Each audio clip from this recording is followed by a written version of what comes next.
ketahuilah engkau nggak sempurna. Dan Nabi SAW sudah membuat sebuah pernyataan, kullu bani Adam khata'. Semua anaknya Adam, tanpa terkecuali, semua anaknya Adam suka berbuat salah. Terus apa solusinya? Wa khairul khatta'in at-tawwabun. Sebaik-baiknya orang yang berbuat salah adalah yang bertobat. Tadi memperbaiki diri dia. Tahu aku memang salah, aku memang punya karakter buruk. Wallahi ana itu bakhil orangnya, Ustaz.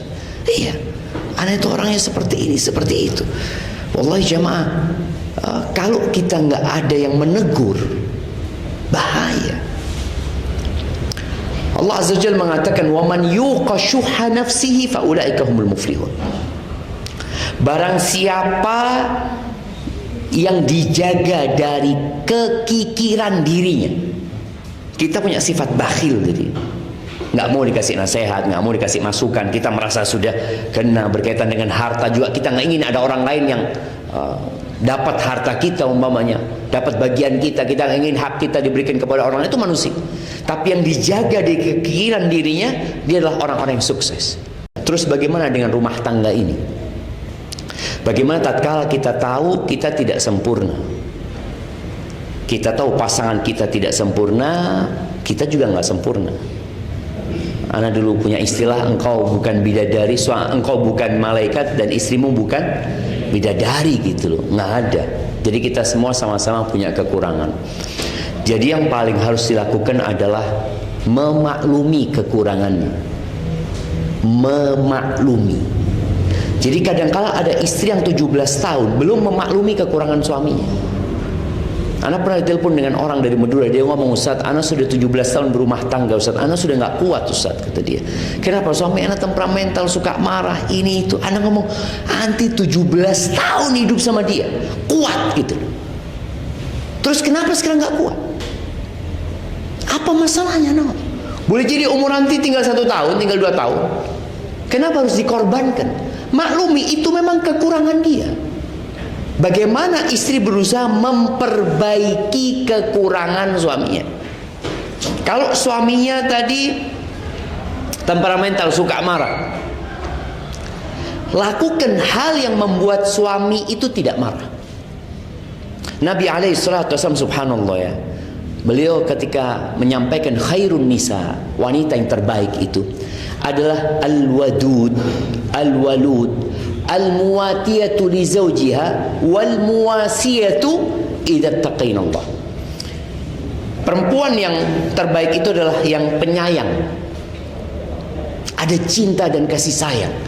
Dan subhanallah ya, ya ini juga harus, suami juga harus berbuat baik ya, sehingga menumbuhkan cinta dan kasih sayang di diri istrinya.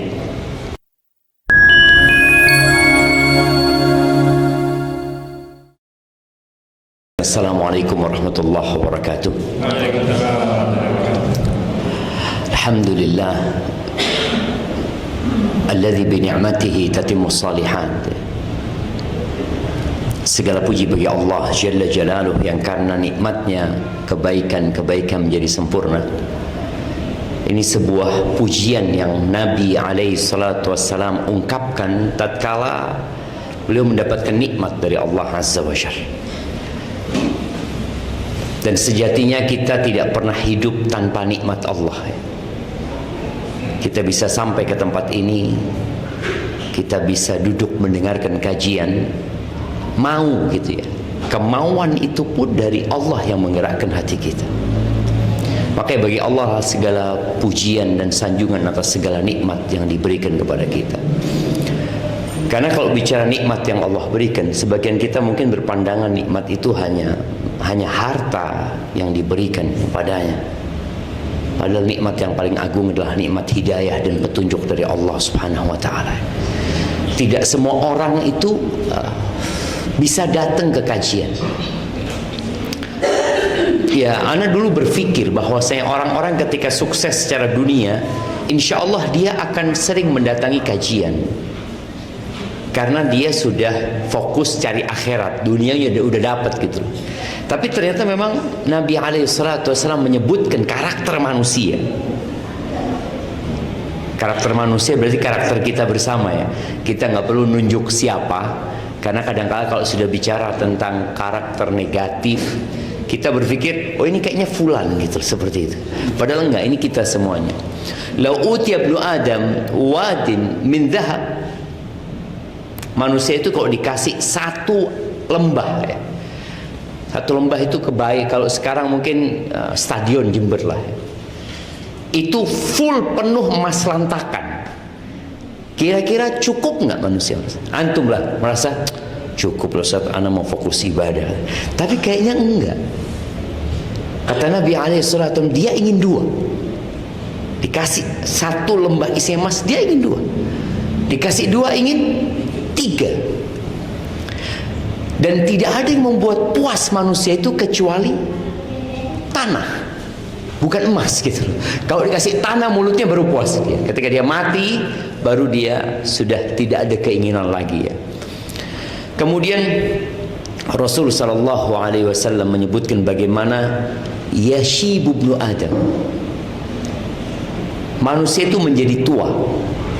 Organ tubuhnya menjadi tua, rambutnya beruban ya, mungkin mulai sakit-sakitan pinggulnya ya, dengkulnya, sudah berasa dia tua. Wa yabqa itsnan, tapi ternyata ada dua yang tetap muda. Apa? Yang tidak akan pernah tua di antum, walaupun nanti antum yang sudah putih semua pakai tongkat gitu ya. Ada dua hal yang tidak akan pernah tua di diri antum. Apa jemaah? Apa kira? Nah, yang bisa jawab kita kasih teh. Wah, kasih teh semuanya dapat Ustaz. Nah, apa?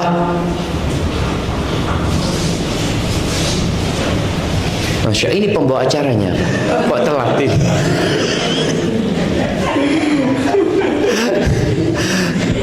Nah, apa yang tidak bakal tua? Al-hirsu wal amal, kata Nabi SAW. Ambisi dan angan-angan. Jadi tetap punya ambisi mau ini, dan angan-angan dia masih panjang gitu. Bukan orang yang akhirnya ya kayaknya saya sudah akan mati gitu ya, siap-siap dengan kematian ya. Itu kekurangan yang ada di diri kita, sehingga kita harus berjuang bagaimana menundukkan keburukan tersebut. Maka alhamdulillah dengan tadi disebutkan teman-teman mau kajian ya harapan kajian ini lebih meluas lagi ya. Harapan kita teman-teman yang mungkin nggak pernah ikut kajian itu bisa hadir. Soalnya kalau lihat wajahnya ini wajah orang soleh semua sudah gitu loh. Gimana antum menghadirkan ke kajian ini orang-orang yang belum soleh, kawan-kawan yang mungkin sholat aja masih bolong-bolong. Kalau anda lihat ini kayaknya sholat 5 waktu di masjid semua ini sudah. Allah ibarik ya, Allah ibarik fikum. Betul ibu-ibu, suaminya 5 waktu di masjid? Ibu, betul apa enggak? Betul ya, Masya Allah. Itu pujian buat bapak-bapak.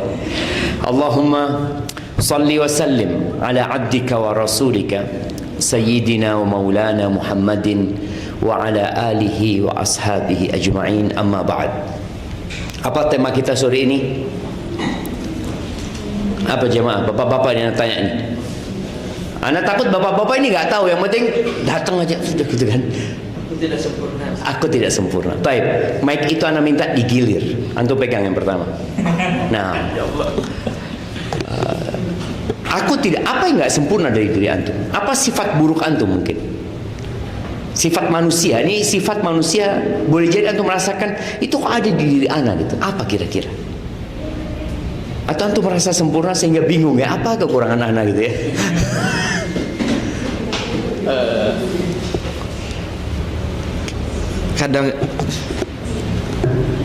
Kadang suka suuzon Ustaz. Suka suudzon terhadap sesuatu Ustaz. Terhadap manusia apa sesuatu? Ya, terhadap misalnya sesuatu yang terjadi gitu Ustaz. Bisa kasih contoh? Ya mungkin lebih ke berprasangka yang tidak baik gitulah Ustaz. Kepada sebuah kejadian gitu. Ya. Kurang berbaik. Barakallahu fiik. lanjutkan. Kalau Ana mungkin terlalu banyak memikirkan, wah, semacam pesimis, tapi karena apa ya, realistis. Jadi wah, kayaknya nggak mungkin nih gitu. Yang ini suudzon, yang ini tidak mungkin. Ya suudzon juga kayaknya. Iya, hampir sama Ustaz. Hampir sama. Jadi sepertinya kalau begini karena satu hal, dua hal, tiga hal, kayaknya nggak mungkin nih gitu. Oke. Iya. Belum, jangan pindah dulu. Kalau antum yang lihat kekurangan di istri apa? Nah, ini lebih dalam. Ini sebaliknya. Oh, sebaliknya. Istri saya coba dulu, optimis banget gitu. Optimis. Itu kekurangan di istri antum. Itu kayaknya kelebihan atau kekurangan menurut antum? Bisa iya. Bisa kekurangan, bisa kelebihan juga, Iya, gitu kan? iya. Akhirnya coba-coba delosor, nanti suaminya suruh nyoba gitu kan. Siap, lanjutkan. Barakallahu fikum. Kalau anak mungkin lebih ke kadang kurang Ustaz, kurang menahan emosi gitu Ustaz. Susah nahan emosi. Misalnya kalau saya pulang kerja gitu Ustaz ya, terus kadang kalau sama anak-anak gitu kan rewel Ustaz, itu kadang kayak Susah nahan emosi, tapi berusaha gitu Ustaz. berusaha. Masya Allah berusaha. Tapi kalau di tempat kerja, antum meluapkan nggak emosi? Kalau di tempat kerja mungkin Kalau antum punya anak buah, antum punya gimana gitu? diluapkannya mungkin dengan pekerjaan yang lain Ustaz. Oh, dia melakukan pekerjaan yang lain. Iya. Iya, berarti nggak marah-marah antum di tempat kerja. Gak marah-marah, alhamdulillah gak marah-marah. Kalau misalnya suatu pekerjaan ini buat emosi Ustaz, saya pindah ke tempat yang Oh, masya Allah. gitu Ustaz. Jadi kalau rumah antum bikin emosi antum pindah ke rumah lain gitu maksudnya? Akhirnya pindah ke itu Ustaz, olahraga itu Ustaz. Oke, olahraga. Siap, barakallahu fikum. Baik, lanjut ke belakang. Iya. Ya, bismillah. Kalau anak mungkin sedang mengerjakan sesuatu dan pekerjaan itu nggak bisa, biasanya sepaneng Ustaz. Sepaneng. Iya. Kalau nggak bisa selesai sepaneng, Iya Ustaz. akhirnya dilampiaskan kemana? Ngopi Ustaz. Oh, ngopi. Iya. Jadi bukan pulang ke rumah, enggak? Bukan Ustaz, ngopi Ustaz. Kenapa nggak pulang ke rumah? Nanti di rumah juga bikin sepaneng juga Ustaz. Ustaz. Oke, siap. Berarti antum memang cari tempat yang tidak membuat antum sepaneng gitu kan? Iya, Ustaz. Baguslah seperti itu. Siap, barakallahu fikum. Lanjut.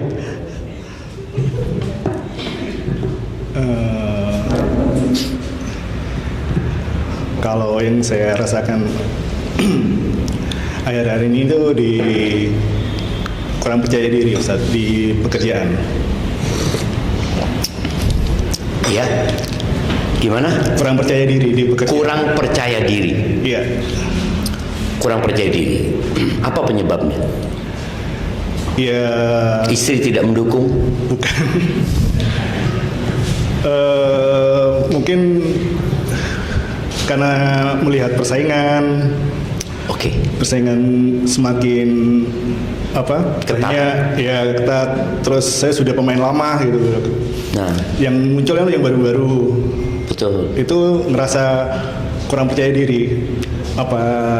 Jadi akhirnya Apakah mungkin bisa berjuang dan bertahan?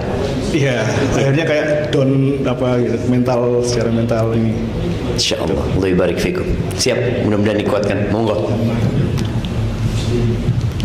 Kalau saya suka menunda-nunda Ustaz. Suka menunda-nunda. Menunda sholat enggak, tapi kalau sholat. Saya usahakan nggak Ustaz. Tapi menunda kerjaan yang lainnya. Iya betul. Siap, barakallahu fikum. Nah, lanjut. Kalau anak bosan Ustaz orangnya. Cepat bosan. Cepat bosan Ustaz. Bahaya nih kalau nikah. Nah, udah punya istri antum. Bahaya kalau berapa lama antum bosannya biasanya? Ada loh orang yang bosenan, ada loh. Ada. Jadi ada seorang kawan tuh nikah cerai. Kenapa? Bosan kata dia. Bahaya nih kalau kayak gini. Nah, jadi bosan sama apa tuh? Sama pekerjaan atau sama istri? Bosan lebih ke kayak misalnya apa namanya, misalnya belajar gitu Ustaz. Belajar di suatu hal terus pengen pindah ke yang lain. Pindah yang lain. Nah, barakallahu fikum. Lanjut ke belakang. Oh, ini yang baru datang langsung kita tanyain. Iya. Pertanyaannya, kan tema kita hari ini, maafkan aku tidak sempurna. Apa ketidaksempurnaan antum? Atau antum merasa sempurna? Tentu tidak, Ustaz. Iya. Apa ketidaksempurnaan antum itu? Yang dirasakan sama istri antum, artinya lihat bojoku ini kok ini. Iya. Padahal baru datang, Ustaz. Ya itu tanda ketidaksempurnaan tadi, telat. Apa, Ustaz? Nah, tafadhal. Nah, apa kira-kira? Tadi ada teman-teman kita yang bosenan, ada teman-teman kita yang emosional, ada teman-teman kita yang negative thinking, ya, macam-macam kekurangannya. Karena setiap orang punya kekurangan sendiri, ya. Betul. Mungkin kalau saya kurang lebih sama Ustadz dengan yang sebelumnya. Tadi meskipun belum datang, saya bisa mendengar dari jauh. Oh, masya Allah. Siap. Itu kelebihan antum. Kelebihan. Jadi mungkin lebih ke emosi. Mungkin memang kadang itu emosinya stabil, kadang nggak stabil.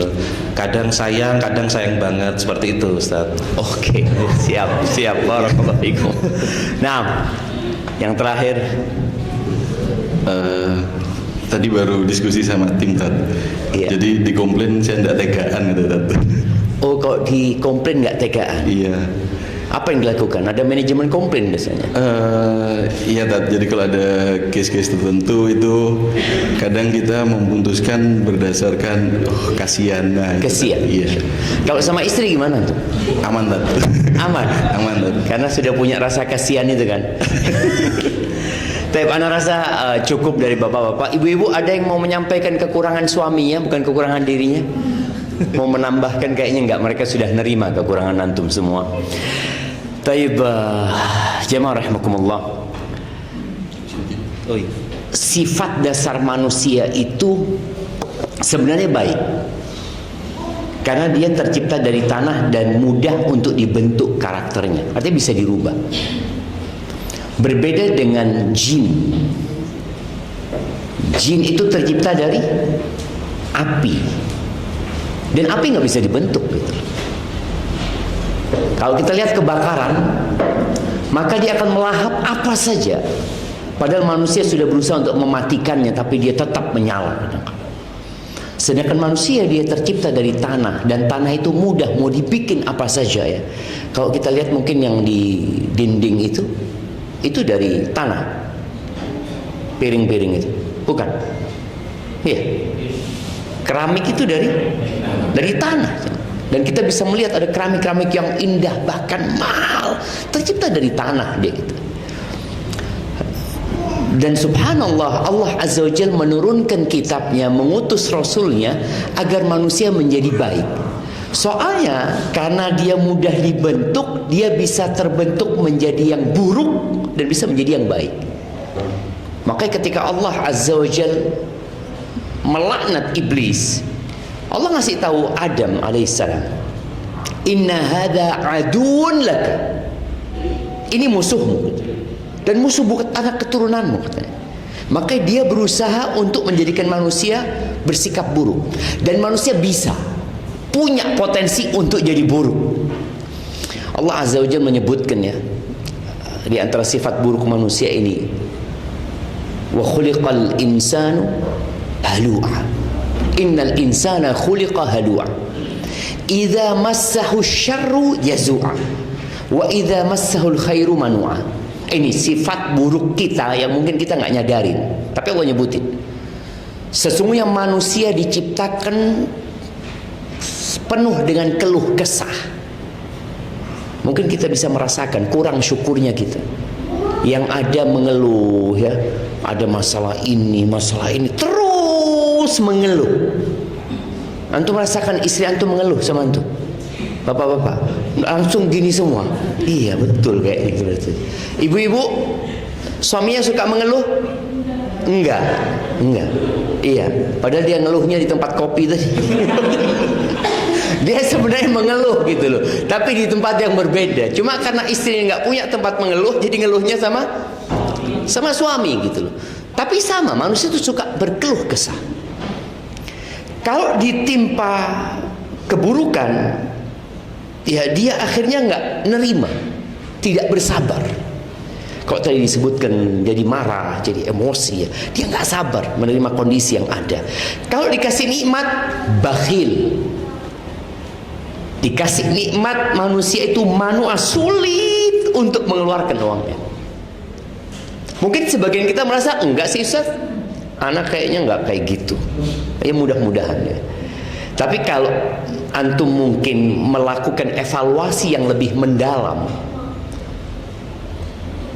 karena anak rasakan sendiri. Tadi ini kekurangan kita bersama ya. Maka ketika anak menyampaikan anak, ya tadi anak banget gitu boleh jadi ya. Jadi ketika anak dulu jadi mahasiswa, kita punya kesepakatan dengan mahasiswa lainnya, tiap bulan pokoknya dapat uang 50 real. Kita sodakoh 50 real itu dari 840. Kita punya uang saku 840 real. Kita sedekah 50 real. 50 real itu berapa persen kira-kira? Jamaah, berapa persen? Dari 840. Nah, 6%. 6% kira-kira itu kan? Oke lah, 6-7% anggap seperti itu. Ketika uang kita 10 juta, seharusnya kan tetap 6% itu 600.000 yang seharusnya kita keluarkan. Ketika uang kita 100 juta, seharusnya yang kita keluarkan tuh jadi 6 juta. Ketika kita punya uang 1 M, seharusnya 60 juta yang kita keluarkan. Tapi ternyata setelah punya uang 1 M tetap 6 juta gitu dikeluarkan. Kita merasa enggak, anak keluarkan seharusnya kan 2,5%. Ini anak 6% gitu. Bukan 6%, 6 juta yang kau keluarkan. Itu terjadi dengan manusia. Makanya kelak pada hari kiamat, penghitungan dari sedekah kita itu kan, kita akan ditanya 2 pertanyaan tentang harta kita. Dapat dari mana dan kemana diinfakkan. Itu nanti proses perhitungannya persentase. Ingat persentase. Makanya ada orang yang punya uang 50.000, dia sedekah 25.000. Berapa sedekah dia? 50%. Apakah setelah kita punya uang 1 M nantinya, kita dulu waktu miskin, karena kita waktu miskin itu biasanya harapannya dikasih ganti sama Allah kan, mudah-mudahan kasih ganti sama Allah, katanya sedekah itu membuka pintu rizki gitu kan. Terus kita 50% kita berikan. Ketika uang kita jadi 1 M, maukah kita mengeluarkan 500 juta? 500 juta Ustaz bisa buat beli motor. Kalau dulu 25.000 kan memang nggak bisa buat beli apa-apa Ustaz. Ini motor, mobil, aduh bisa berangkat umroh, berangkat terus dia itu manusia. Jadi kalau kita bicara kekurangan kita cinta kepada harta. Nggak sempurna di sana. Apalagi emak-emak. Emak-emak itu lebih lagi berkaitan dengan harta. Bahkan ketika Nabi SAW berangkat ke tempatnya para wanita, beliau mengatakan kepada mereka, ya ma'syaron nisa, wahai para wanita, tasaddaqna wa akthirna minal istighfar. Nabi SAW mengatakan, kalian banyakin sedekah dan banyakin istighfar. Kalian bersedekahlah dan banyakin istighfar. Kenapa? Ternyata 2 amalan ini dapat merubah karakter buruk yang ada di perempuan. Apa karakter buruk yang ada di perempuan ya? Ketika Nabi SAW mengatakan, fa inni ra'aitukunna aktsara ahli nar. Aku melihat kebanyakan kalian itu penghuni neraka. Maka muncul pertanyaan, walima ya Rasulullah? Kenapa? Kenapa kok bisa kita banyak masuk neraka? Ibu-ibu sebutkan karena apa? Karena 2 hal. Yuksirnal la'an wa yakfurnal ashir. Ini kekurangan perempuan ya. Dia banyak mengumpat, ngomong ini kayak gitu, ini kayak gitu. Anaknya sendiri kadang-kala dimaki. Iya, betul bapak-bapak. Ana lihat bapak-bapak takut. Iya, kadang-kadang ngomong itu lepas. Karena memang perempuan ini kasih kelebihan sama Allah. Dia punya kosakata yang banyak sekali, berbeda dengan kaum laki-laki. Dan alhamdulillah perempuan dikasih kelebihan ini sehingga anak itu pintar ngomong. Jadi kalau bapak-bapak ngelihat anak itu pintar ngomong, bukan bapaknya yang hebat. Ya kan ngelihat emaknya ini, masya Allah ini. Antum lihat emak-emak itu kadang-kadang sambil mandiin bayi, diajak ngomong nih bayi. Nanti kalau besar jadi ini nak ya, itu. Anaknya tidak ngerti apa-apa aja mah. Terus nyerocot ini ibunya. Dan itu kelebihan. Tapi ketika itu digunakan dalam hal yang negatif, jadinya hal yang negatif pula. Wa yakfurnal ashir. Dan wanita itu punya kekurangan kufur sama suaminya. Kufur sama suaminya. Sampai kata Nabi SAW, ya, kalau ini bukan Nabi yang mengatakan alaihissalatu wassalam, mungkin ana nggak percaya. Tapi karena ini Nabi yang menyampaikan, ana yakin 100%. Apa kata Nabi SAW? Lau ahsanta ila ihdahunna dahr, kalau engkau berbuat baik kepada perempuan-perempuan itu 1 tahun full engkau berbuat baik sama dia, thumma ra'at minka syai'an, kemudian perempuan itu melihat kekuranganmu, tadi kekurangan yang disebutkan di bapak-bapak ini, mungkin emosi, marah atau apa, maka perempuan ini akan mengatakan ma ra'aitu minka khairan qat, aku nggak pernah melihat engkau berbuat baik sedikit pun. Ibu-ibu kayak gitu nggak? Iya.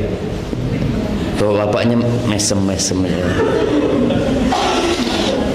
Iya. Itu wanita, ada kekurangan dia di sana. Dan kekurangan bapak-bapak tadi, kecintaan kepada harta, bakhil, kadangkala emosi, kadangkala urusan kerjaan dibawa ke rumah, urusan rumah dibawa ke tempat kerja, ya. Itu hal yang wajar sebenarnya. Tapi kajian kita hari ini bagaimana kita menyikapi ketidaksempurnaan itu. Sebagian di antara kita mengatakan, kan memang aku wanita.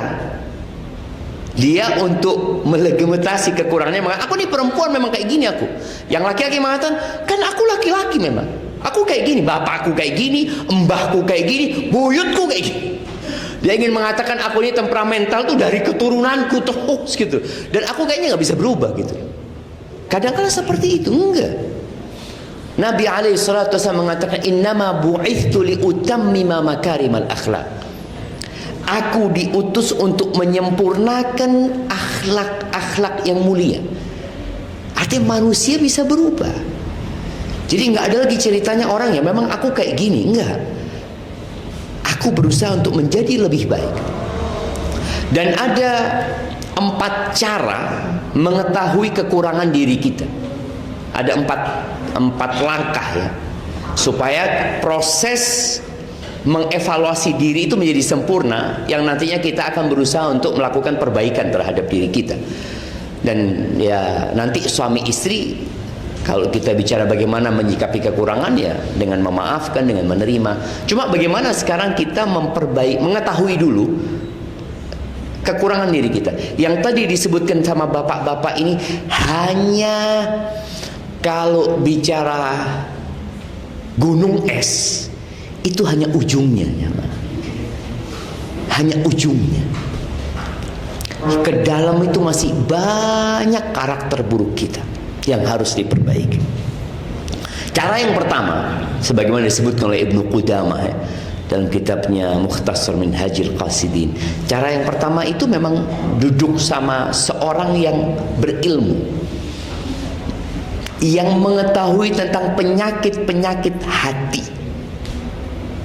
Kalau antum sakit badannya, antum akan ke dokter.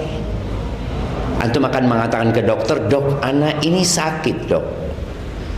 Taib, naik ke ranjang sana, diperiksa sama dokter. Antum juga perlu dekat sama seorang ustadz ya, ngobrol sama ustadz, anak ini kok kayak gini ustadz ya, mohon nasihatnya loh ustadz. Anak itu kayak gini, sehingga ustadz ini tahu. Dan anak pernah ngobrol dengan seseorang, waktu itu satu mobil sama anak. Dia ngobrol dari awal ngobrolnya saya. Oh, ini orang punya penyakit individualismenya tinggi dan boleh jadi memang kebanggaan kepada dirinya tinggi. Terakhir anak ngomong sama dia, bang, semua yang abang kerjakan itu, kalau Allah nggak kasih bantuan, mungkin abang lakukan? Nggak mungkin. Anak ingin menyadarkan dia bahwa semua kesuksesan itu karena Allah yang memudahkan, bukan karena usahamu. Nah, di sini kadang-kadang orang itu lupa. Maka perlu kita duduk sama orang yang mengingatkan kita dengan kekurangan diri kita. Yang kedua, yang perlu dilakukan adalah mendengarkan dari kawan yang setia. Kawan yang setia, yang dia hidup sama kita bertahun-tahun, yang dia tahu dengan detail kekurangan kita, tapi dia jujur. Hanya saja kawan yang seperti ini kadang-kala sulit ya. Karena kebanyakan kawan kita itu ya jahat, bertopeng ya, menjaga perasaan kita, dan kebanyakan pertemanan di antara kita itu hanya kepentingan. Jarang yang persahabatannya karena Allah Azza wa Jalla. Karena punya kepentingan. Kita kok mau ngasih nasihat, aduh bahaya, nanti dia akan meninggalkan kita. Mungkin dia tidak akan lagi mau berteman dengan kita. Umar bin Khattab radhiyallahu anhu mengatakan, rahimallahu ra'an ahda ilaina uyubana. Semoga Allah merahmati manusia-manusia yang menghadiahkan kepadaku aib-aibku. Malah Umar suka. Kenapa? Karena orang ini akan membuat kita melakukan introspeksi diri. Kalau enggak, kita merasa udah baik. Anak kemarin ketemu sama kawan, kita lagi duduk, kita berempat. Yang tiga ini sholatnya jamak, yang keempat ini karena dia orang Jakarta, dia nggak jamak, dia sholat. Akhirnya ketika dia sholat, salah satu ngomong, Ustaz, tolong Ustaz kasih nasihat Fulan. Kenapa? Nah, ngomong, Fulan nih Ustaz, tadi sholatnya rukuknya kurang benar. Rukuknya kurang benar Ustaz. Oh gitu. Anak ngomong, boleh jadi dia punya masalah gitu. Coba kita tanya nanti. Akhirnya selesai sholat, anak ngomong, Syuf, anak minta maaf, kita bertiga tadi ngomongin antum nih, berkaitan dengan sholat antum tadi. Kok kayaknya ruku antum itu kurang pas gitu. Kata dia, iya Ustaz, betul Ustaz, anak itu nggak bisa Ustaz. Jadi kalau anak ruku, anak paksa, kaki anak akan nekuk Ustaz. Dikarenakan urat apa gitu diceritakan. Oh gitu, seperti itu. Ini alhamdulillah ada kawan yang mau menasehati. Tapi ini kan berkaitan dengan kesalahan yang zahir. Kesalahan yang sebenarnya semua orang di masjid kelihatan.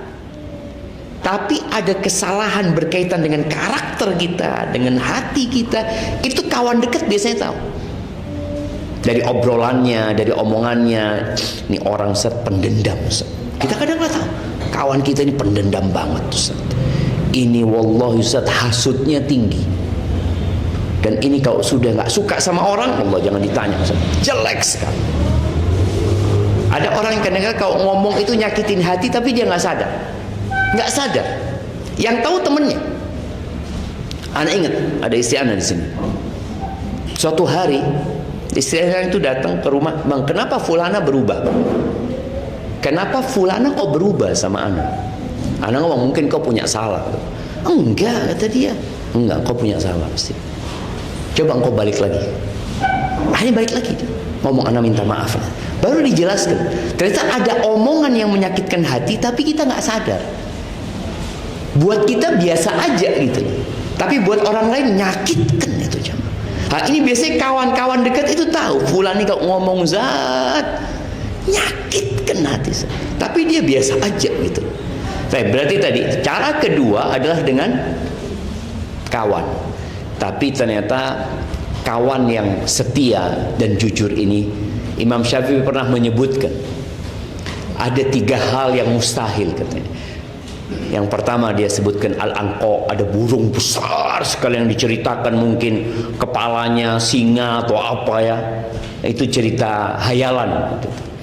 Yang kedua Al-Ghaul, hantu yang di padang pasir atau apa, itu cuma cerita hayalan. Yang ketiga As-Sadiqul Wafi, teman yang setia. Itu hampir mustahil kata dia, sulit didapatkan.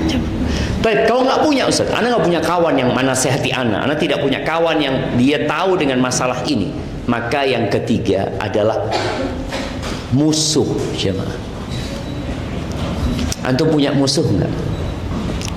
Jadi kita memperbaiki diri kita dengan omongan orang-orang yang tidak suka sama kita. Kenapa? Orang yang tidak suka sama kita, kebaikan kita jadi keburukan, apalagi keburukan kita. Dan dia biasanya akan detail melihat kekurangan kita. Ini penting ternyata. Tapi bukan diarahkan antum untuk memiliki musuh ya, enggak. Tapi biasanya orang-orang kalau yang nggak suka sama kita itu, ya akan keluar semua kekurangan kita. Baik, itu yang ketiga.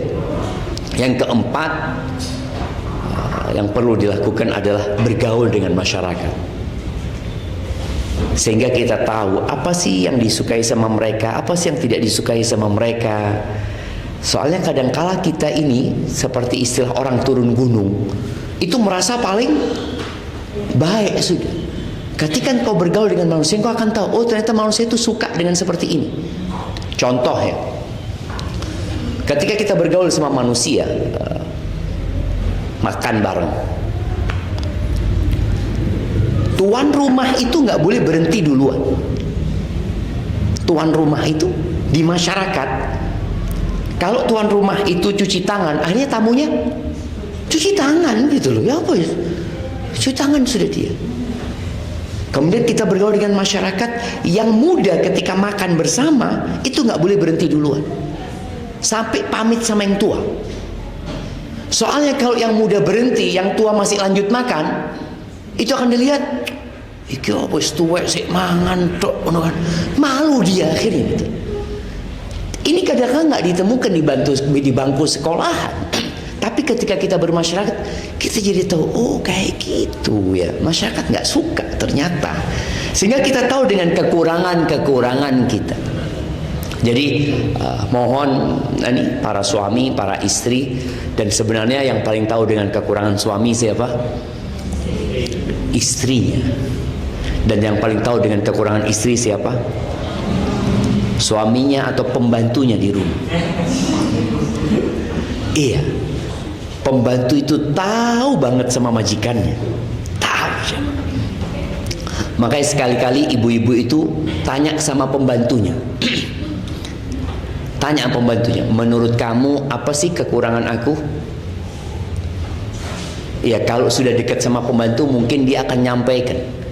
Tapi kalau enggak, engkau orang yang baik, soleha, enggak ada perempuan kayak engkau di muka bumi ini ya. Karena takut dipecat ya kalau ngasih tahu kekurangan-kekurangan majikan. Tapi kita perlu. Dan yang tahu sama bapak-bapak selain mamai istrinya, pembantu juga. Pembantu, sopir ya. Orang itu tahu. Anak buah itu tahu sama karakter atasan. Kalau atasannya datang, aduh teko ya. Ini biasanya ngamuk-ngamuk ini. Iya, ada yang seperti itu coba.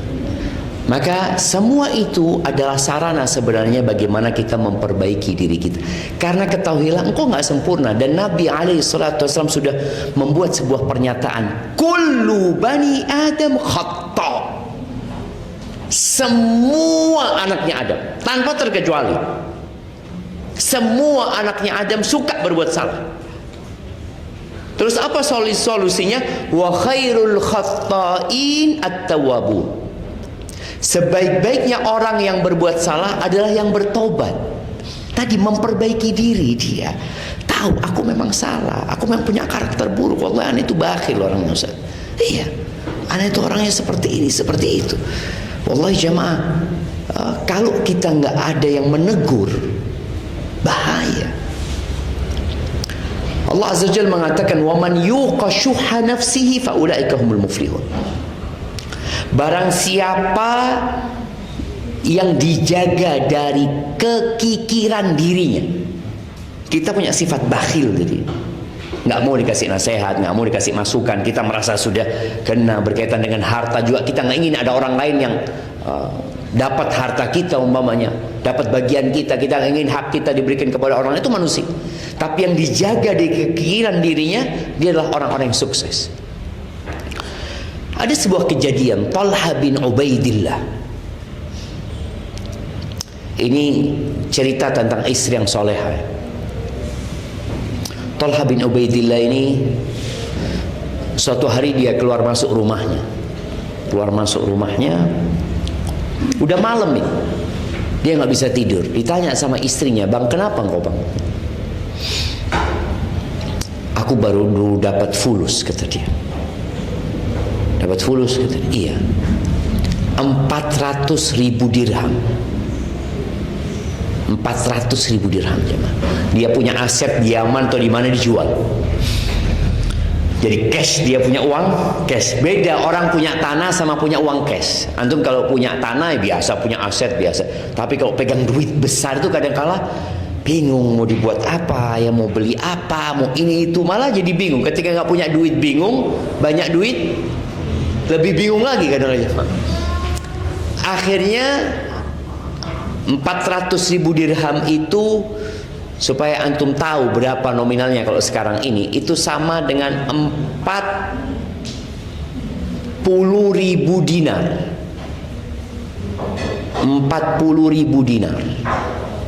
Karena 10 dirham itu 1 dinar. 40.000 dinar ini berarti 40.000 kali 4/4 gram emas. Berapa jemaah? 4 kali 4 16, ya. Yang 2,5 kali 4 10, berarti 170.000 gram emas, ya, betul, kali 2 juta. Berapa? 340 apa? Apa jemaah? Berapa M? Berapa? 340 miliar. 340 miliar. Dia pegang duit cash 340 miliar. Apa kata istrinya? "Bang, supaya kau nggak pusing, udah bagikan duitnya. Bagikan. Banyak kerabat-kerabatmu yang nggak punya, tetangga-tetangga nggak punya," kata dia. Kata suaminya, "Bener engkau," kata dia. "Panggil pembantu." Hanya sudah. Panggil, taruh kantong, kirimkan ke rumahnya fulan, kirimkan ke rumah fulan, terus sampai hampir subuh habis duitnya. Istirahat dia aja. Subhanallah, 340 miliar satu malam habis. Supaya antum tahu, antum sebanyak apapun duit antum, kalau buat di jalan Allah kecil, jamaah. Jadi nggak ada yang banyak. Artinya yang butuh masih banyak sebenarnya. Ahibati billah. Nah, tadi ini ada istri yang tahu dengan masalah suaminya, kemudian dia memberikan solusi. Tapi kalau istrinya cinta dunia, kira-kira disuruh sedekah. "Bang, biar engkau nggak pusing, Bang. Udah bagi 2 sama aku, Bang." Baik, ala kulli hal, itu tadi adalah muqaddimah supaya kita tahu tentang kekurangan diri kita. Terus bagaimana dengan rumah tangga ini? Bagaimana tatkala kita tahu kita tidak sempurna? Kita tahu pasangan kita tidak sempurna, kita juga nggak sempurna. Ana dulu punya istilah, engkau bukan bidadari, engkau bukan malaikat, dan istrimu bukan bidadari, gitu loh. Nggak ada. Jadi kita semua sama-sama punya kekurangan.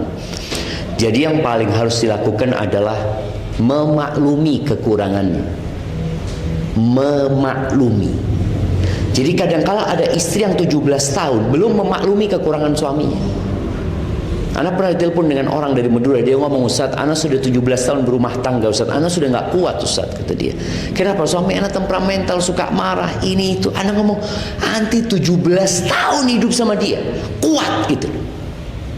Terus kenapa sekarang nggak kuat? Apa masalahnya? No? Boleh jadi umur nanti tinggal 1 tahun, tinggal 2 tahun. Kenapa harus dikorbankan? Maklumi itu memang kekurangan dia. Bagaimana istri berusaha memperbaiki kekurangan suaminya. Kalau suaminya tadi temperamental, suka marah, lakukan hal yang membuat suami itu tidak marah. Nabi alaihissalatu wassalam, subhanallah ya, beliau ketika menyampaikan khairun nisa, wanita yang terbaik itu adalah al-wadud, al-walud, al-muwatiyatu li zawjiha wal muwasiyatu idza taqinallah. Perempuan yang terbaik itu adalah yang penyayang, ada cinta dan kasih sayang. Dan subhanallah ya, ya ini juga harus, suami juga harus berbuat baik ya, sehingga menumbuhkan cinta dan kasih sayang di diri istrinya. Ada cerita istrinya Utsman bin Affan, bintul Furaifisah. Dia ini orang dari Irak, jemaah. Utsman ini dengar Sa'id ibn al-As itu menikah dengan anak tokoh masyarakat di sana. Menikah dengan anaknya tokoh di sana. Utsman dengar dia menikah. Utsman sudah punya istri. Akhirnya dia kirim surat sama Sa'id, tanya, "Engkau, anak dengar engkau menikah lagi?" Kata dia. "Iya," kata dia. "Di mana? Engkau nikah dengan siapa?" Kata, "Aku nikah dengan salah satu pemimpin kabilah ya, orang yang terhormat di sana. Dia kalau bicara cantik, dia sangat cantik sekali," kata dia. Akhirnya dapat balasan itu, Utsman kirim surat lagi. "Apakah istrimu punya adik? Kalau punya adik, nikahkan aku dengan dia." Ini Amirul Mukminin, jemaah. Bapaknya perempuan Nailah, namanya Nailah bintul Furaifisah. Akhirnya bapaknya ini masih Nasrani, tapi keluarganya sudah Muslim gitu. Bapaknya masih Nasrani. Akhirnya datang surat itu, Utsman melamar gitu lah putrinya, dan diterima lamarannya. Sang bapak ngomong sama anaknya yang Muslim, "Nikahkan Amirul Mukminin dengan saudarimu." Dinikahkan sudah. Dibawa ini jamaah Furaifisah Nailah ini dibawa ke Madinah, diantarkan dari Irak ke Madinah. Sampai Madinah, awal ketemu sama Utsman tuh buka surbannya jamaah. Sudah tua Utsman ini, masih muda sekali Nailah ini. Utsman ini sudah botak jemaah. Dia mengatakan, "Aku ini botak seperti ini," gitu. "Tapi engkau jangan takut dengan kebotakanku itu." Apa katanya Nailah? Nailah mengatakan, "Sesungguhnya," kata dia, "lelaki yang paling aku sukai," kata dia, "yang botak dan terhormat," kata dia. Itu menyenangkan hati suaminya. Emangnya ada perempuan suka dengan laki-laki botak jemaah? Nggak tahu, mungkin ada juga, mungkin ada juga. Tapi ini masih muda, dia menyampaikan itu.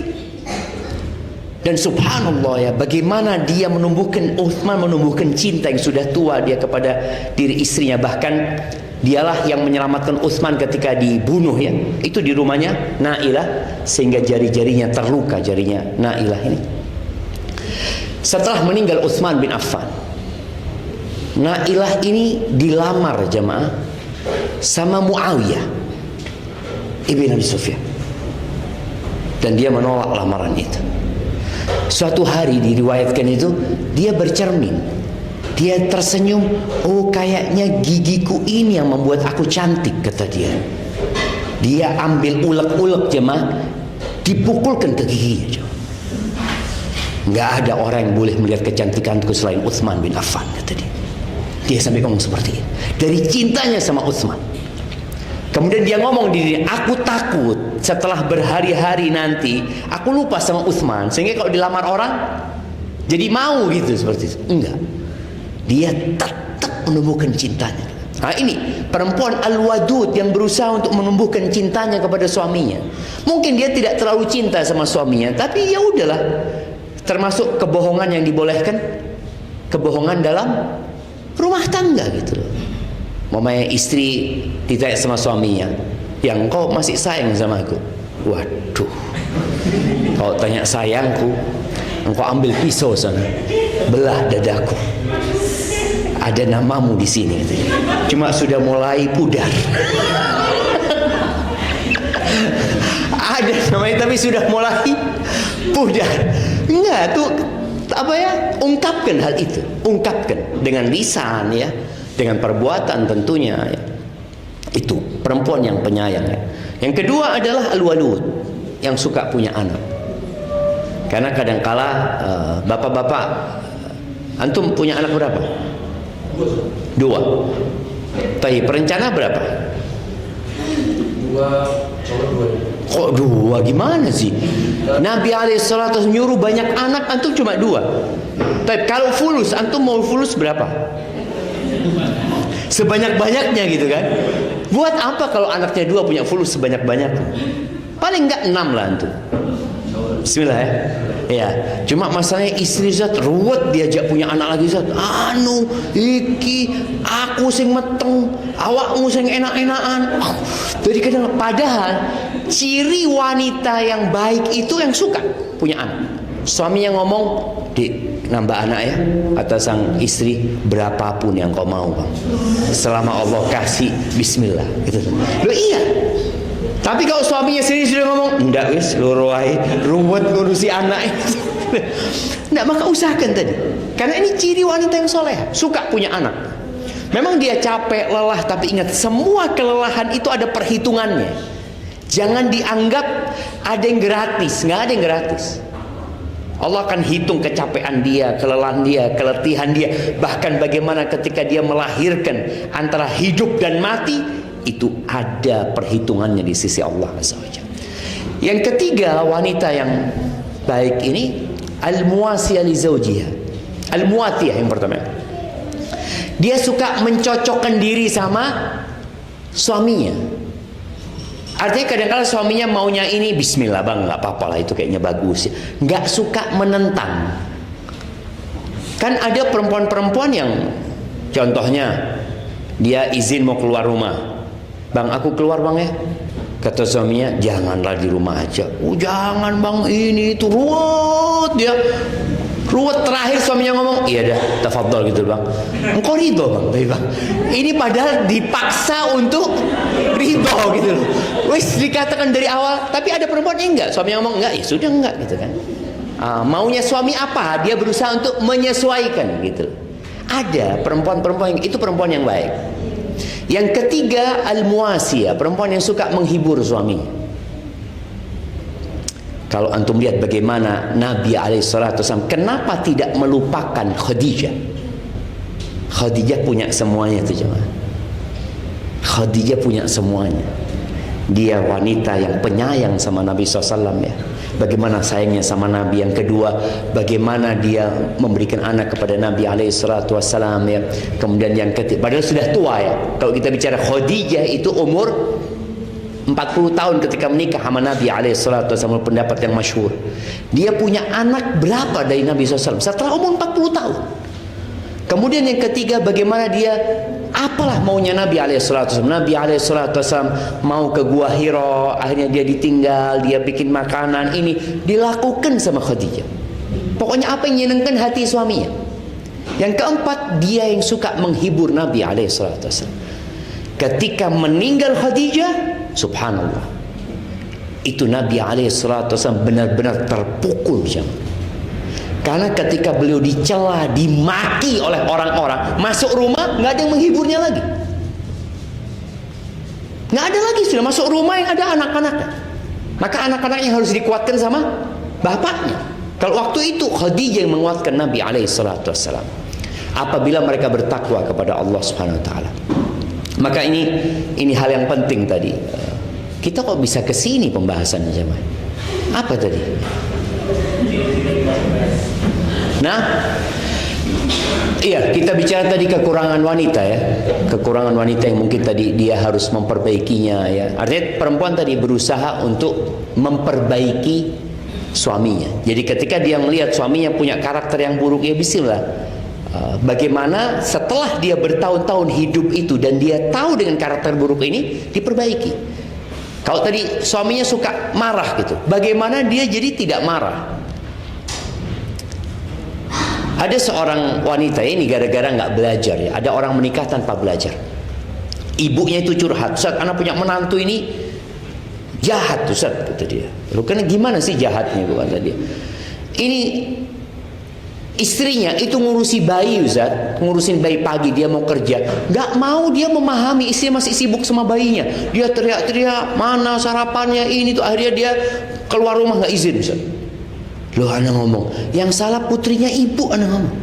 Loh, kok bisa, Ustaz? Loh iya, ini suaminya dia itu, ini bayi besar. Kalau tuh bayi kecil nangis, biarin sebentar, urusin suaminya. Kadang-kadang orang enggak, oh kesian, Ustaz, dia kan masih kecil, nggak bisa apa-apa. Ya itu, mumpung nggak bisa apa-apa, ditinggal aja. Kan dia nggak akan kemana-mana. Mungkin dia nangis ya karena ya popoknya harus diganti ya. Mungkin dia karena lapar. Ini suaminya mau berangkat kerja. Loh, cepat no bojone dhisik. Genak no semua, minta izin, Bang. Boleh aku ngurusin si kecil, Bang. Insya Allah sang suami itu akan mengizinkan. Tapi kalau suaminya sudah duduk di meja makan nungguin sarapan ya, istrinya masih sibuk di sana ngurusin anaknya, akhirnya terjadi masalah di situ. Maka di sini hendaklah memahami kapan suaminya marah. Oh, pada saat waktu sarapan. Waktu sarapan ini waktu yang paling krusial. Jangan sampai suami marah. Karena kalau dia sudah marah, seharian full marah nanti. Bahkan di tempat kerjanya dia tidak akan produktif nanti. Ya gara-gara dia ada masalah di pagi hari. Maka hendaklah perempuan tahu, memahami hal itu. Sebaliknya bagi bapak-bapak, bagaimana memaklumi kekurangan istrinya. Ya mungkin dia ngambek ya, dia kadang-kadang nggak ngajak ngomong, wajar aja. Itu wanita. Bagaimana Nabi SAW kadang-kadang nggak diajak ngomong sama istri, padahal beliau Nabi. Bagaimana Aisyah radhiyallahu ta'ala kadang-kadang ngangkat suaranya, marah sama Nabi SAW.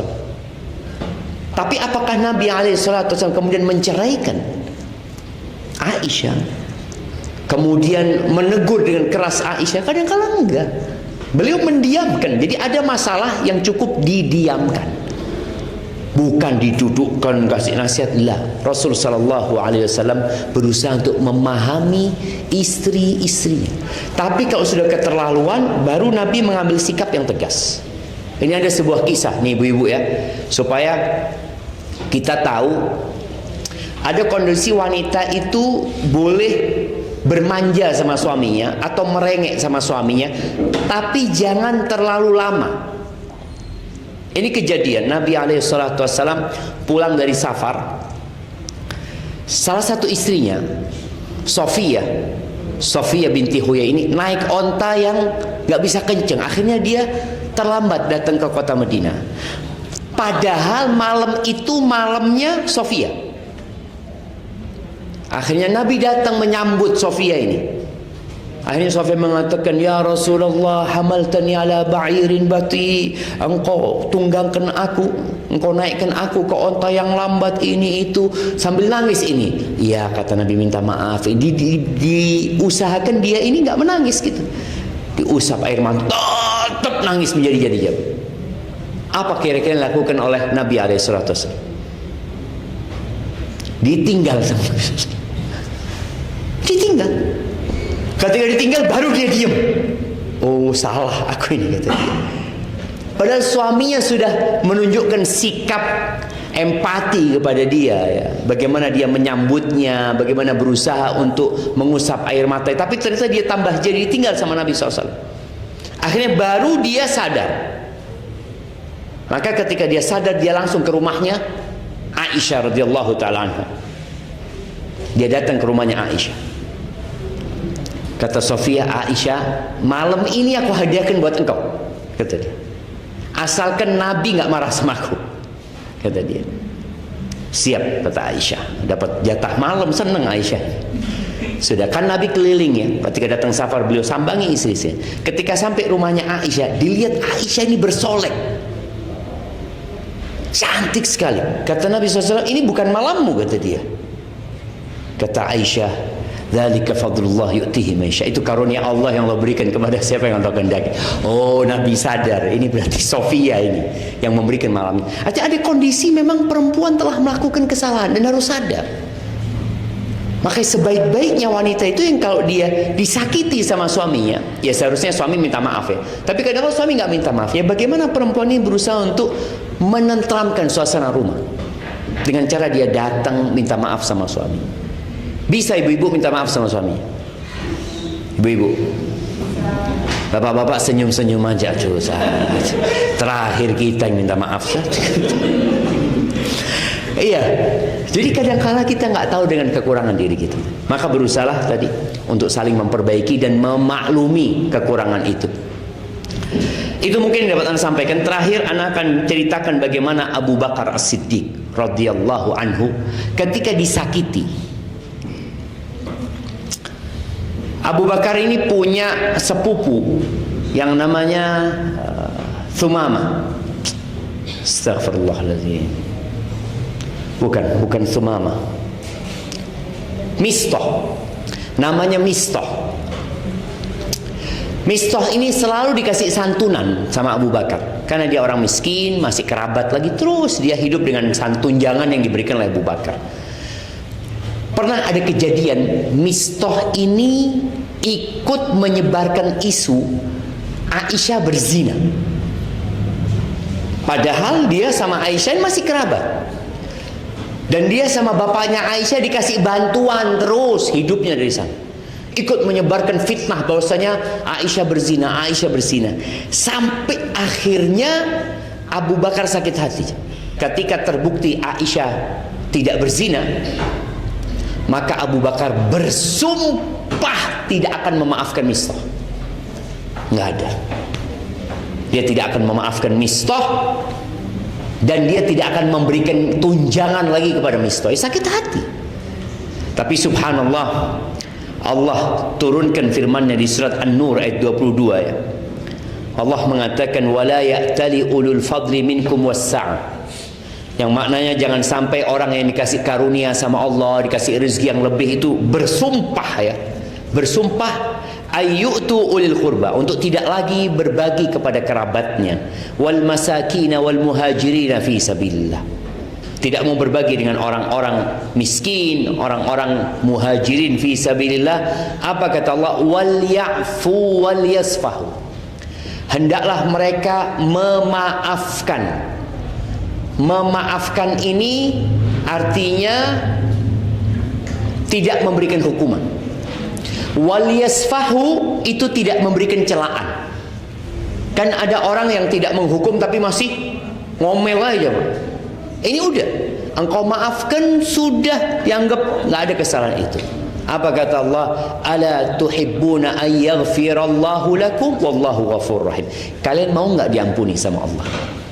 Itu Abu Bakar turun ayat itu langsung mengatakan bala, iya ya Allah, aku ingin diampuni. Abu Bakar merasa banyak salahnya. Bagi kita juga. Maka kalau kita ingin dimaafkan, maafkan orang lain. Paling tidak adalah keluarga yang hidup bersama kita. Barakallahu fiik, itu mungkin dapat Anda sampaikan. Ada sisa waktu untuk tanya jawab. Tafadhal. Nah.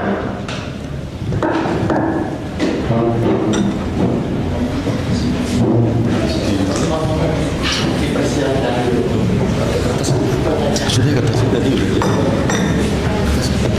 Iya, sambil menikmatin, iya santai aja Jamal. Fadhal. Silakan yang mau tanya jawab. Ini bukan forum kemenangan untuk bapak-bapak ya hari ini. Tadi dari materi yang Ustadz kayaknya bapak-bapak ini merasa di atas angin. Merasa di atas. Oh gitu. Berarti kita lanjutkan. Ibu-ibu yang mau nanya silahkan. Nah, Enggak, untuk yang bapak-bapak bisa langsung pakai mic, silakan. Baik, ini anak akan baca pertanyaan yang masuk ya. Assalamualaikum warahmatullahi wabarakatuh. Semoga Ustaz dan keluarga selalu dalam lindungan Allah dan rahmat Allah.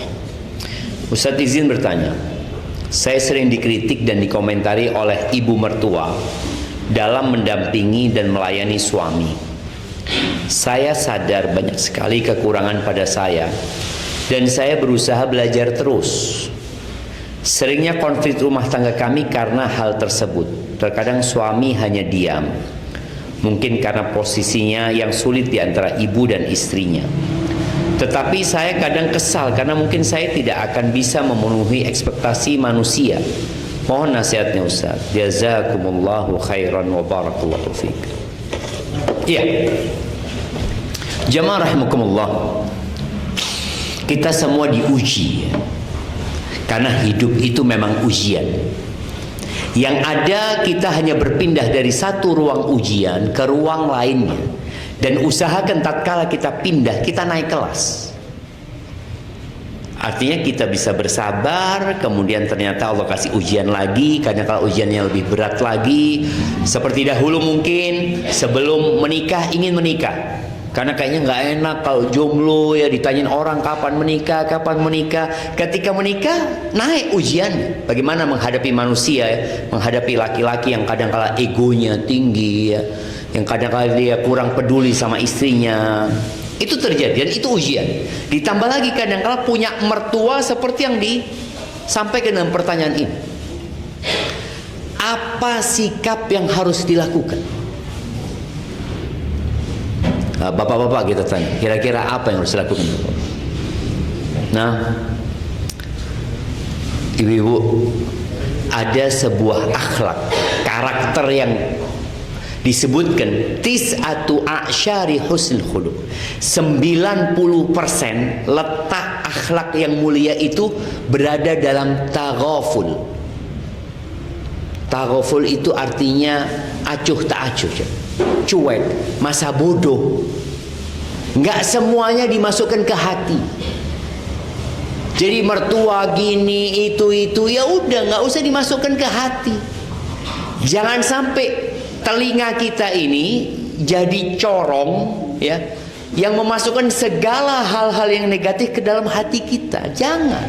Udah masukkan sini, keluarkan sini. Mertua ngomong gini, dikritik sama mertua, jazakillah khairan. Tadi kita udah bicara, ada 4 cara memperbaiki diri kita. Punya mertua kayak gitu, alhamdulillah, berarti ada banyak masukan dari mertua. Ngomong gini, iya, makasih, jazakillah khair. Dan peran suami harus bijak. Suami bagaimana tatkala dia menghadapi ibunya, sampaikan kepada ibunya, iya bu, istriku itu kan memang banyak kekurangannya bu ya, maafkan dia, mudah-mudahan dengan berjalannya waktu dia bisa lebih baik lagi. Nanti suami datang ke istrinya, dek minta maaf dek, ibuku wis tuwek. Memang kayak gitu orang tua, kadang-kala karakternya berubah ini dan itu. Jadi dia harus selalu mendayung itu kanan kiri. Jadi kalau antum mendayung kanan toh akhirnya kapal itu blunder, muter terus. Enggak, kanan, kiri. Jadi jalannya bisa kena nanti. Maka itu yang harus dilakukan oleh suami. Tapi istri tadi udah masa bodoh gitu, nggak semuanya harus dimasukkan ke hati. Dan jadikan kritikan-kritikan itu sebagai bahan untuk membangun diri kita. Sampai ada ungkapan ya yang mengatakan idza ramakan nas bil hijarah ya. Kalau engkau dilemparin batu sama orang, kumpulkan batu itu, gunakan untuk membangun anak tangga menuju kesuksesan. Jadi insya Allah itu menjadi sebuah pelajaran ya buat ibu-ibu. Ya udah, nggak semuanya harus dimasukkan ke hati, jangan. Itu juga mertua, dia juga orang tuanya suami yang sudah melahirkan suami. Jadikan itu tempat untuk memperbanyak pahala buat kita. Terus Ustaz, kalau nggak mampu Ustaz, kadang-kala orang itu nggak mampu, capek, lelah, letih. Apa kata Allah Azza wa Jalla? Ini sebuah pesan Allah kepada Nabi Muhammad SAW. Nabi Muhammad SAW itu dicaci, dimaki oleh kaumnya, dikatakan penyihir, dukun, orang gila, apalagi itu. Allah mengatakan, walaqad na'lamu annaka yadhiqu sadruka bima yaqulun. Kami tahu hatimu atau dadamu menjadi sempit gara-gara omongan orang-orang itu. Apa yang harus dilakukan? Fasabbih bihamdi rabbika wa kun minas sajidin. Artinya abaikan itu. Engkau fokus dengan hal yang bermanfaat buat engkau. Apa? Bertasbih, memuji Allah. Wa kun minas sajidin. Dan jadilah orang-orang yang sujud, jemaah. Nah, waduh, ini Yusuf. Nah, jadilah orang-orang yang sujud. Artinya kita menghadapi masalah itu dengan sholat. Wasta'inu bisabri wassal. Jadi minta tolong tuh dengan menahan diri tadi dari amarah, dari nggak suka sama mertua ya, sikap suami yang kadang kala aduh suami ini Ustaz kurang tegas ini dan itu. Ya udah, engkau bagaimana keluar dari masalah itu? Bertasbih memuji Allah, sujud, sholat, minta sama Allah Azza wa Jalla. Wa'bud rabbaka hatta ya'tiyakal yaqin. Sampai kapan seperti itu? Sampai mati. Sampai mati ya. Nggak ada ceritanya orang itu atau sampai mertua mati, Ustaz ya? Ya enggak. Mertua mati, ujianmu tidak akan selesai. Engkau tetap akan mendapatkan ujian. Nggak ada ceritanya selesai. Jadi bertasbih, sholat, kemudian bersabar sampai mati, itu adalah solusi yang terbaik. Dan insya Allah orang yang berusaha menyabarkan dirinya, Allah akan bikin dia jadi sabar. Barakallahu fikum. Iya. Jamaah silahkan dinikmatin jamaah. Ana juga mau menikmati, antum nggak menikmatin. Bismillah. Ana dari tadi kepingin makan roti ini, cuma karena ngomong terus jadi tidak bisa makan. Ustadz mau tanya, bagaimana bila suami belum mulai belajar sunnah, sedangkan sebagai istri sudah mulai belajar sunnah, jadi sering mengalami perbedaan pendapat? Iya, jadi istri nih yang udah ngaji, yang udah belajar, yang sudah mulai banyak ilmunya, tolong berikan pelayanan yang lebih kepada suaminya, lebih kepada anak-anaknya, lebih kepada mertuanya, sehingga mereka tahu ilmu yang dipelajari istrinya ini baik.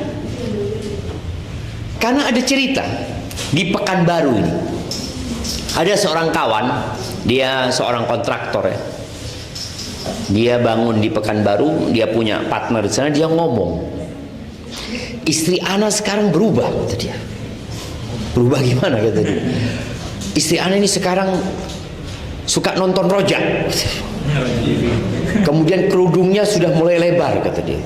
Terus engkau lihat perubahan istrimu kepada yang baik apa yang keburuk, kata dia. Ya baik sih, kata dia. Ya alhamdulillah, engkau syukuri, kata dia. Nah, cuma kadangkala suami ini melihat istrinya jadi kurang ajar, jadi kurang menghormatin, kurang melayani. Kan kadang-kala ada perasaan mangkel ya, kalau suaminya, aduh suami anak sholatnya masih telat-telat saat ini itu. Akhirnya sang istri tidak melakukan pelayanan yang maksimal. Jangan. Maka seharusnya dengan ilmu yang kau pelajari, maksimalkan pelayananmu kepada suami. Sehingga suami tahu, oh istriku ini yang dipelajari kayaknya benar gitu. Buktinya apa? Masya Allah. Sekarang kalau aku pulang kerja, dia bukakan pintu, dia tunggu aku. Kemudian dia cuci kakiku dengan air hangat, ya Masya Allah ya. Siapa suaminya di sini? Yang kalau pulang dicuci kakinya saya ambil air hangat ya, sambil dikasih cerita ya. Sehingga suami merasa istriku ini belajarnya benar. Jadi jangan terlalu menuntut kepada suami, tapi tunjukkan dengan bukti sebuah pelayanannya. Barakallahu fiik.